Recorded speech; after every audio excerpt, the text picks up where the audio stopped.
sort of something that hit me. I said, you know what? I really like music and songwriting, and I think I want to start songwriting in the next chapter.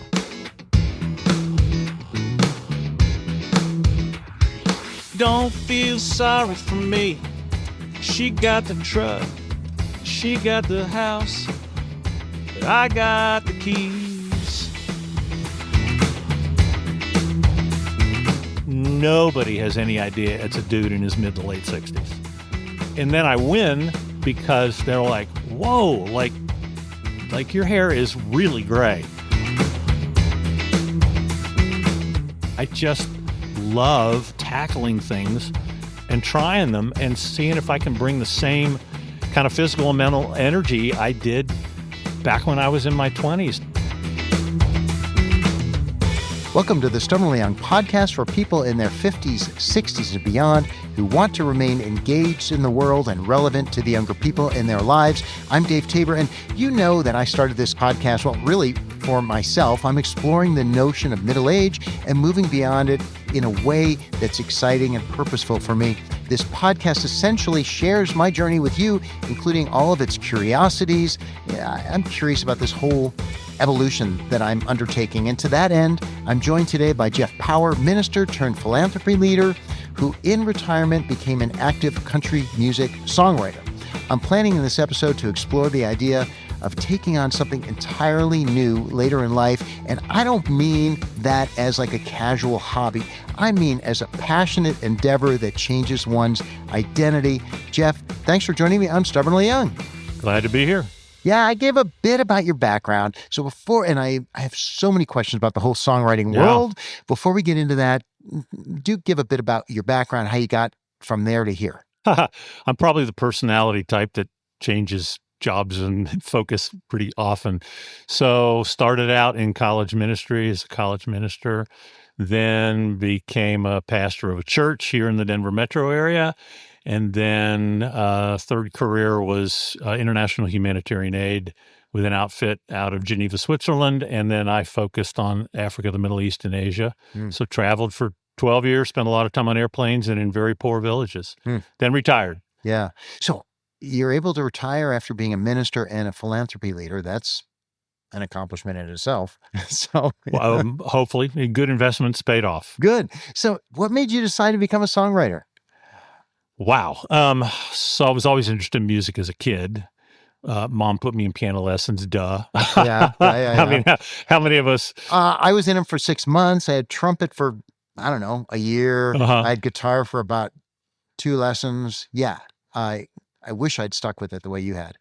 Yeah, I don't know how much I stuck. It was always a little bit of a hobby on the side. Had a little band in junior high and didn't really pursue that in high school that much. I was more into acting in high school, was in our state choir, performing, that sort of thing. I graduated in 76. So that was quite a while ago. Yeah. And so I just kept up with music, but then my late wife and I got married, had 4 kids, raising them. You just don't have time for stuff on the side, really, between a career and a family. That takes up 99% of your time when you're awake. Yeah. So it was just on the side. Now, country music, my late wife is from Texas, and she's the one who introduced me to country music. So it was on in our house and on in the car pretty frequently. All right. At some point, you decided you wanted to be a songwriter, right? When was that? Wow. So she and I were taking a trip in our convertible, and we drove from Denver up to Canada on the West Coast and spent 2.5, 3 weeks slowly driving down the coast and just stopped in little towns and talking about what would be in the next chapter. And sort of something that hit me. I said, you know what? I really like music and songwriting, and I think I want to start songwriting in the next chapter. Just thinking about starting songwriting, like that's different from actually doing it. I've always wanted to write like a song, but being a songwriter, like what made you think that that's something, like when you said, I think I want to be a songwriter, were you thinking you wanted to become a songwriter who spent a lot of time and energy and life focus on that? Or were you thinking you wanted to write a song? Maybe something in between. Like when I was in college and then early in my career as a college minister, and because I was in the Christian subculture, I wrote some Christian tunes back then, and some of the Christian groups on campus would have me come and perform some original music at some of their banquets and stuff. So I kind of had that bug in me. Yeah. I don't know why I had that bug in me, but I did early on. And it was all pretty amateur stuff now that I look back, but I had fun doing it. So I think that's why, as we were getting toward the end of maybe our working years, paycheck years, I think that's why I thought, I want to revive that interest. So it was more of an interest at that point. Yeah. So how much time do you spend songwriting now? Oh, goodness. Well, my current wife, Christine, would say I spend more time than when I got a paycheck prior to retirement. Gosh, easily 30 or more hours a week. Wow. Yeah. So do you consider yourself a professional songwriter at this point? Well, the word professional assumes money's coming in. And at this point, it's all money going out. It's like the difference between a professional golfer and a hobby golfer. The hobby golfer spends way too much money on that hobby that he or she loves. And the pro is actually making money at it. So to make money at songwriting, you have to have songs actually cut that get to the radio, because that's where the money is. Or if you're writing for TV and commercials, that's sort of a different genre. But no, this is all a hobby for me. I'm trying to get cuts in Nashville. I'm back and forth to Nashville regularly.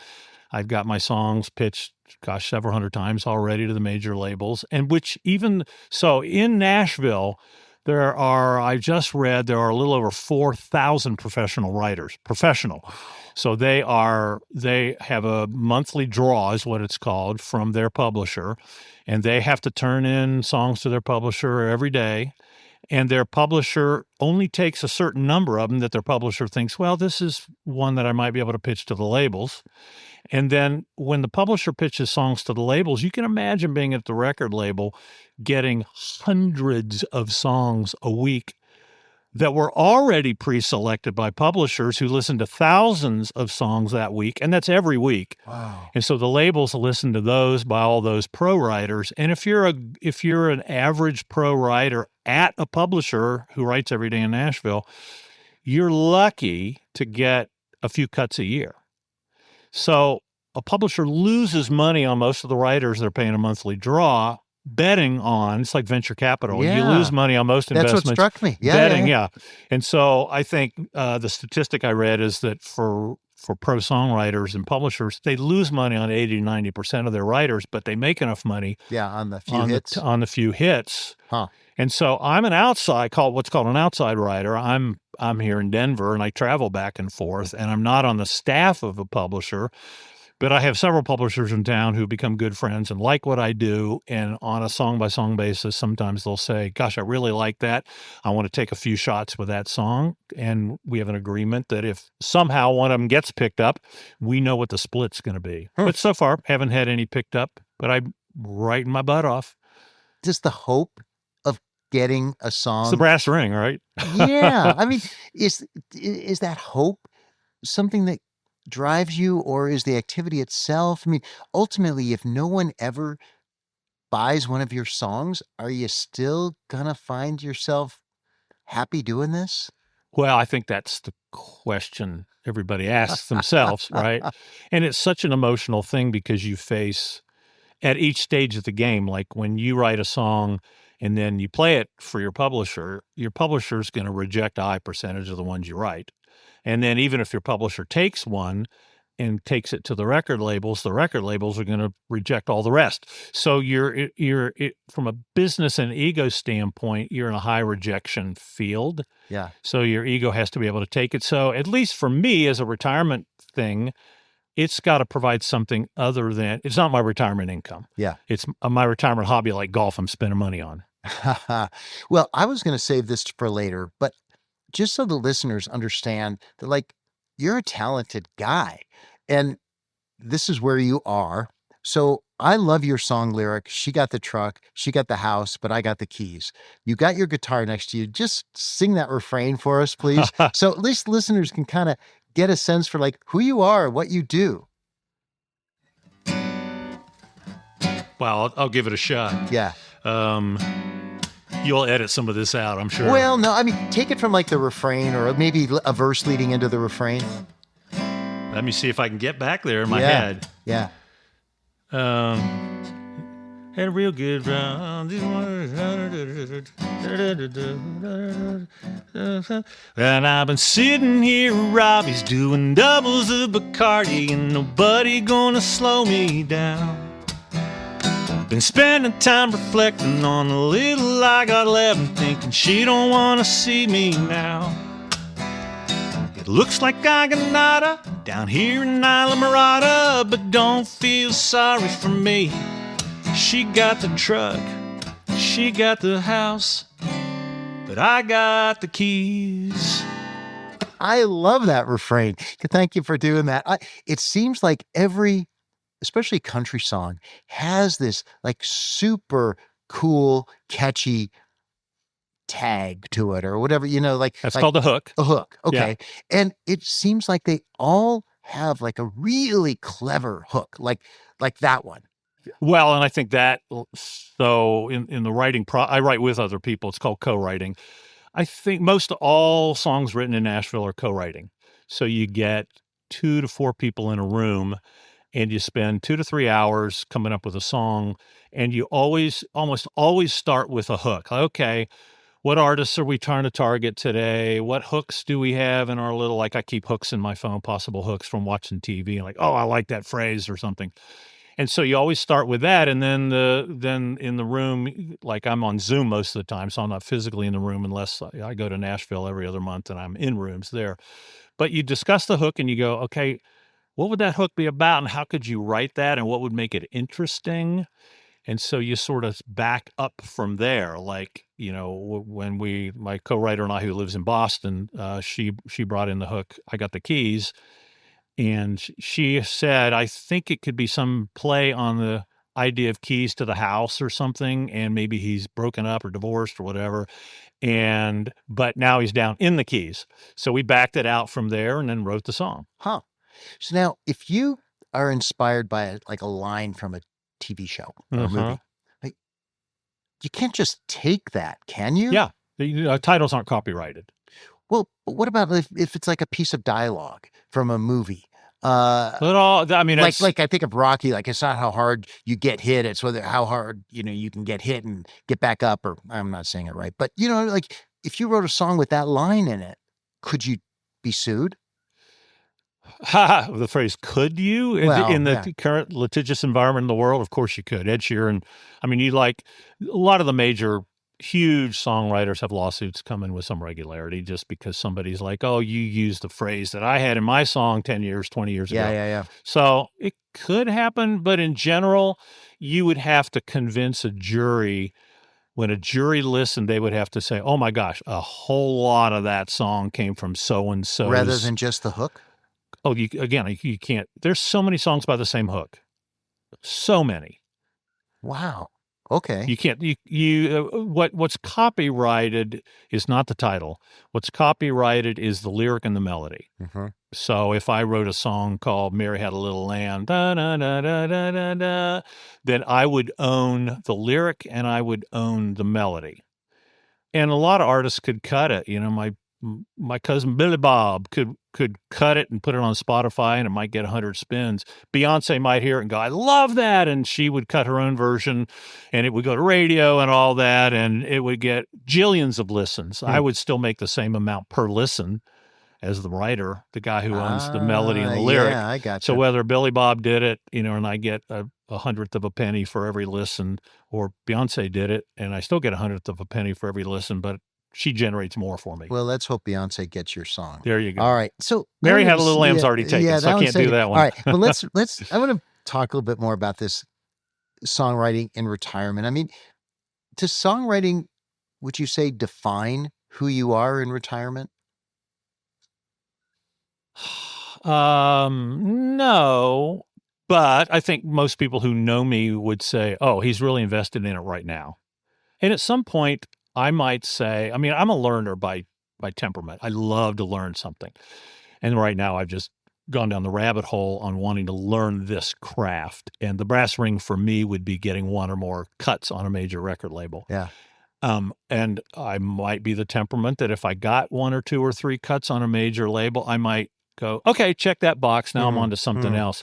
So I don't I don't predict how long I'm going to do this, but I know I Yeah. love it because I'm a word guy. And so I have to really think about lyrics and words and all that. Mm. And I'm very extroverted. And so writing with other people, we laugh together, we cry together, we wrestle like, should we say it this way? Should we say it this? So it's very social for me too. Yeah, really fun. It Yeah, sounds like. it Yeah. checks a lot of boxes for When you me. say you like to learn, is there an aspect of songwriting that you have to learn?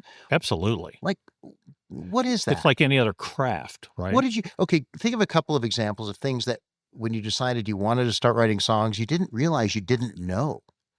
Yeah, that's probably any field of success, right? You don't what are the stages you go through? You're consciously incompetent Yeah, yeah. and blah blah blah, and you got to work up to where you're Yeah. consciously competent. And I think that's the same with this, just like any other skill or Yeah, but craft. what don't I know that I don't know about songwriting? If and by the way, I did put Stubbornly Young into artificial intelligence and say, "Hey, write me a song with this kind of theme and these kind of," and it Yeah, came back with something pretty damn clever yeah, so what do you have to learn that's going to make your songs better than popping in that hook yeah, into and an asking AI? one of the AI things Yeah, to what write do a you song. actually have to learn? Wow. I mean, like you could think there's probably the difference between a song and a good song might be 20 or 30 different things. The difference between a good song and a really competitive commercial song might be another 20 or 30 different things. And are you learning what those are and trying to build them into what you're Exactly. I writing? mean, that is What's an example?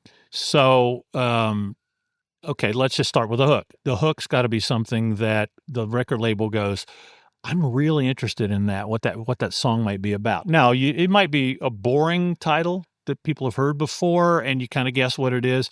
But then the second level is, okay, there's something about the way it's written that is very intriguing and interesting. Same with the melody. What's the difference? What's the difference between a melody that George Strait might sing? And Jason Aldean might sing, that Brantley Gilbert might sing, that Zach Top might sing? Like every artist has a different vibe of the type of melody they might sing. So you got to craft different melodies. Every artist has a different vibe of things they might want to sing about or lyrics or the way they would sing the lyrics. I mean, there are just so many T's to cross and I's to dot. Earlier, you said that you have to, as you conceptualize a song, you have to think about who the artist would be. Correct. And so you're actually writing Sometimes. Yeah. sometimes uh, at least a persona in mind, right? And so you actually have to design a song for a specific artist or for a specific type of artist, including the vibe, the words, the story, the whole thing, right? Yeah, in the songwriting mentoring group I'm part of, it's online called Songtown. It's got a couple thousand people worldwide part of it. The mentors are hit writers, and they say it's like being a speechwriter. So if you're a speechwriter for this candidate, you've got to write in their voice, their tone. If you're a Mm. speechwriter tomorrow for that candidate, you got to be flexible enough, chameleon enough to say, I know what makes this person's voice versus that But person's doesn't that voice. put you at risk for trying to create like superficial stuff that you think somebody will just like because it sounds like them? Well, all of us are social creatures.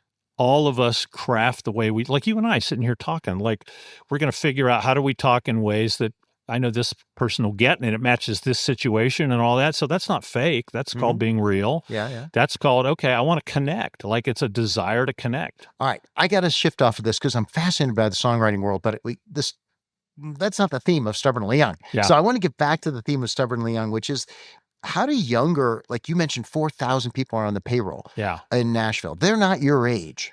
No. So how do younger, sort of aspiring songwriters feel about someone who's older, who's retired, who's in their world? Like, what have you experienced?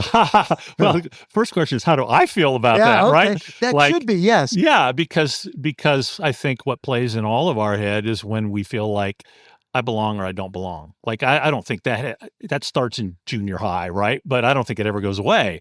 And so I to me I want to stay fresh in life in general. So to me, it's not necessarily about, oh, I need friends in their 20s. I love having friends in their 20s, but it's not like, oh, I got to be part of the in group. It's more like again, back to, for me, the love of learning. Like at that phase of life, they are learning, they are gobbling stuff up, and they're changing by the week and the month and the year. And I just love that. So that's why I like hanging around. And so I've had to prove my mettle that when my songs get played, nobody has any idea it's a dude in his mid to late 60s. So and then I win because they're like, whoa, like your hair is really gray when they finally meet me, That's why I wear a ball cap a lot, by the way, just out of respect for I don't want to create more barriers than need to be there. Like I want my work to speak for itself. And if my work ain't speaking for itself, then I need to stay out of the room. So I've got to do stuff that the publishers say, you know what, I'm willing to pitch this because nobody will have any idea how old the songwriter was on it. It sounds like it's very current. Yeah, that's but I mean, are you the only one your age in the room? Oh, no. Well, it all depends on what room I'm in. Yeah. You were at an event that I had 3 songwriting friends fly here from Nashville for, and the oldest was his early 40s, so that's the age of our oldest son, and then the other 2 were they were under 35, and I write with those 3 regularly when I'm in town. So when I'm in town, I'm typically writing with pro writers or amateur writers who are really trying to become hired eventually. How does that work? Like, if you're a newbie, which you aren't anymore, you're still unpublished, but you're not a newbie. You've released, how many songs have you demoed? Oh gosh, a couple hundred. Yeah. So you're not new, but you're not professional. So how do people who you want to be mentored by professionals, by people who have published, you want to get published and take do they want you in the room with them? How does that work? You got to work your way toward it, right? I mean, the whole way I got into the seriousness of this was pretty serendipitous. It was 6 months after I'd lost my wife, and I was in Atlanta on business and met this guy named Marty, really nice guy. And he said, "What are you doing to heal?"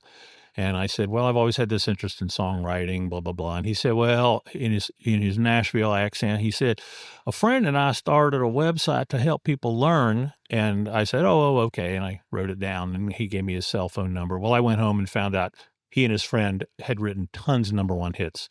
So he and I became friends, and I joined the group, songtown.com, and they and the other people in the organization, they're all about mentoring you from the ground up. And it's like a farm system. If you start doing better, they bump you up into a more advanced group. And if you're doing better there, they bump you up again into a more advanced group. So you get all kinds of teaching and training and all that. And I get around people of all ages, and we meet online, and that's how I've gotten to know younger folks. What's in it for them? Is this a subscription service that they charge for? Or yeah, I think it's only $25 a month. It's not a big deal. So, it's an income for them, but I mean, they must enjoy mentoring. They love it. Yeah. They're both great mentors. I heard that the culture in Nashville really is one of openness to new talent. It is really, yeah. I mean, I think there's the dark side of that, like any other ecosystem, where people have to work their butt off. They call it a 10-year town. And a lot of people work in their 20s and never happens. And the majority end up moving back away to their hometown. But, I'm at a point where I'm not building a career. I'm not trying to put food on the table for a family. I'm having a really fun time, and I'm just going full force. So this is part of your retirement budget, is going back and forth to Nashville. Christine's like, "I can spend a whole lot of money on clothes or flowers or whatever I want, and I will not come close to what you're spending on your songwriting hobby." Yeah. Does she go with you sometimes? She's gone to Nashville, I think 3 times with me. Oh. Yeah. Hey, listeners, you may hear a beautiful little gray cat purring over here. She just came on up. So what's her name? His name, Magnus. Magnus. Got it. All right. Now, this is the Stubbornly Young podcast. We talked about the theme. How does being a songwriter at this stage of your life resonate with that notion? Well, I was thinking about this too when you invited me. I was like, the whole idea of young, like, what is it? When we say young, what do we mean? And kind of like I said a few minutes ago, I don't want to go back to middle school. That's young, but it's full of so many problems, right? Emotional problems and all that. And I want the wisdom. But I think when we talk about young, I think we want to stay vibrant. And I think that's what we want. Like that whole hunger and that excitement of when you graduate college and your first job and you're dating and you get married and you make babies and you raise a family. Like there's so many new things that are big challenges, and your brain and your body in general are up for those challenges. And I think to me, that's what I'm working hard at. I mean, I'm in a whole functional medicine program where I'm just trying to keep my body as healthy as I can, my brain as healthy as I can. I just love tackling things and trying them and seeing if I can bring the same kind of physical and mental energy I did back when I was in my 20s to something. I think that to me is what at least I think of when I think of feeling and staying young. Yeah, yeah. I agree with all of that, and the other piece of it for me is this, and you've sort of wrapped it into what you just said. The idea that it's a mindset of wanting to stay engaged, and it's more work at this phase of life to maintain that because our bodies and brains are naturally on a decaying track at this phase of life. So you got to really work at saying, well, when you're in your 20s, you can eat like crap and not exercise, and your body's going to be okay. At this phase of life, you can't. You might not want to write a song about your body decaying. That might not go. I don't know the Beyonce will take that. That doesn't put me in the room with the 20-something Probably guys. not. No. Now, what kind of feedback are you getting from our peers about what you're doing and how you're spending your life? And what do you hear? Well, at least what they say to my face is they think it's really cool. Behind my back, they might go, he's trying way too hard. I have no idea. Use the word vibrant. It's a great word because when we're talking, I get that sense from you. Do you think if you weren't songwriting, if you were playing golf every day, you'd feel this? Well, I don't know. I mean, to me, golf's not my hobby, so I couldn't. That's a fair If I was trying for a brass ring and thought, boy, I'm going to really see if I can get on the Pro-Am Senior Tour. Now, this is really geeky. I'm just a geek at heart. I love the Enneagram and other things like that, or personality profiles. On the Enneagram, I'm a classic 3, which is the achiever. So I'm really motivated by having a goal out there and trying to achieve it. And a lot of people, that's not their wiring. It's not good or bad. That's my thing. I love trying to achieve something. Well, you mentioned your wife, Christine, and this is sort of achievement in retirement, or even through life. If you're married, it involves your spouse. Yep. And so, and I noticed too at that event that you referenced earlier, that Christine is a big fan. Like she was cheering for you. Oh yeah. And she's so kind and supportive. Well, how does your songwriting passion sort of dovetail with your retired life together? Aside from spending the money differently, like how does that work? Well, I mean, it's my thing. So I have to appropriately keep from monopolizing the conversation about my thing, which I can do very easily because I'm really into it and it's really fun. And she very kindly listens occasionally to some of the songs, but I write so many songs. I mean, I'm typically writing 70, 80, 90 songs a year, and I'm not going to play all those for her. That would just be annoying. She loved it when at first I played and it was a new hobby, but after a while it's a little bit like, okay, don't play me every song. And I'm like, fair. Like I'm way too geeking out on this thing. So you have sort of a measured engagement where, you had to learn to appreciate that your passion, you can't expect your spouse to adopt your passion with the same level of Absolutely. Interest, right? So how do you think about that? Well, I was a pastor for so many years and did marriage counseling and blah, blah, all that sort of stuff. It's kind of like any partnership. You have to give each other space for their own interest and their own passion, but you also have to have some degree of sharing that. And it's like a dance. I mean, literally, it's like a dance where sometimes somebody's leading and somebody's following, but if you push too hard, it's not fun dancing with somebody who just shoves you. So you're figuring that out as you go. Yeah.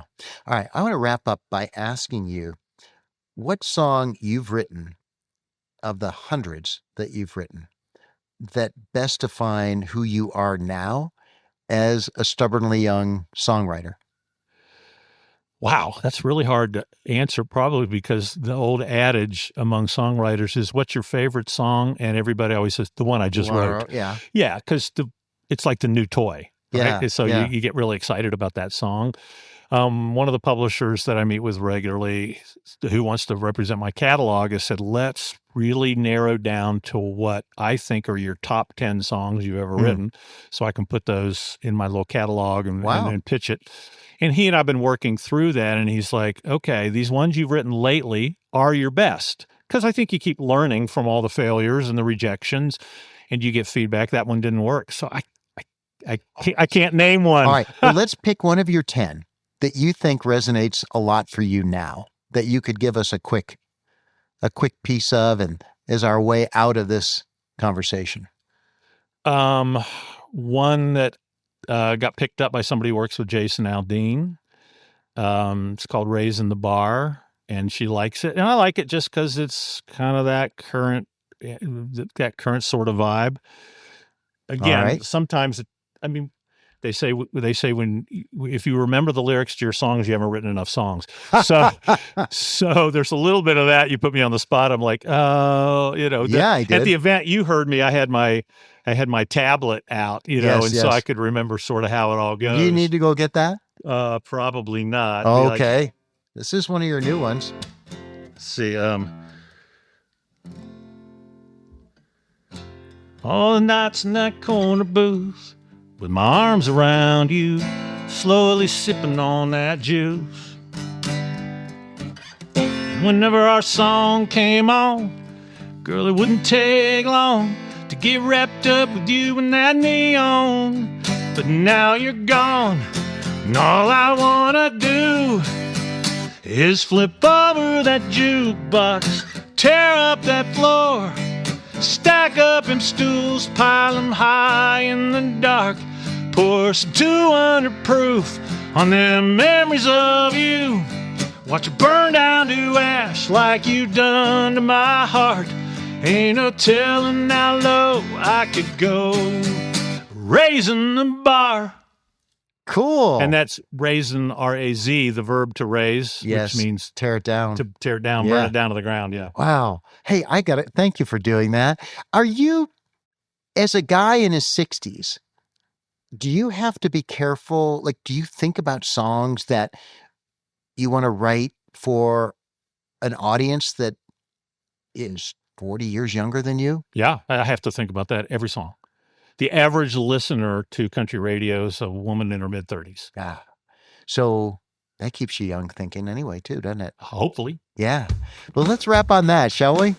All right. Hey. Great to be here. Oh, listeners, you've been listening to my conversation with Jeff Power, songwriter. And by the way, what is your website? JeffTheSongwriter.com. Jeff very, the very Songwriter. obscure. And what's super cool is that you can go there and you can listen to all, well, not all, but all the demo songs, and they're right there for you to listen to. So go to Jeff the About Songwriter. a dozen of them. A dozen? Yeah. Okay. Go to JeffTheSongwriter.com and you can hear a lot more.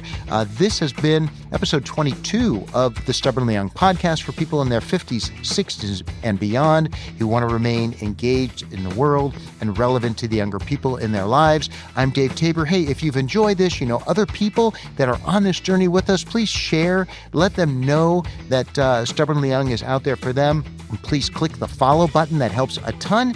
And I'll be back in touch with more of this journey of being stubbornly young.